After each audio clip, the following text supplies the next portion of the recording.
Excellencies, leaders of G20 countries, let me begin by conveying warm greetings from President Prabowo to President Ramaphosa. Also deep appreciation to the government of South Africa for the warm hospitality and excellent arrangement. We commend South Africa's leadership in steering the G20 through a challenging year. This is a historic G20 summit, the first being held on African soil. This milestone marks a profound shift where the Global South is no longer a bystander, but a co-driver of Global South. Excellencies, Indonesia believes that global growth must not only be strong, but also fair and inclusive to uplift each and every nation. Indonesia welcomes the G20's focus on sustainable finance, yet ambition must go further to close gaps and to pursue adaptation, mitigation, and transition that is just and fair.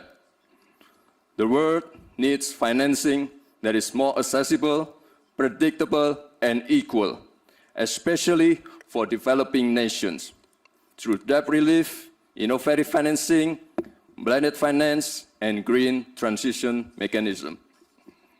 Indonesia allocates more than half of our national climate budget, around $2.5 billion annually, to support green MSMEs, agricultural insurance, and climate-resilient infrastructure.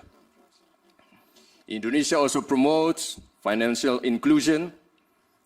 Our national KRIS digital payment system demonstrates how a simple and a low-cost digital solution can push participation in the economy and minimize inequality.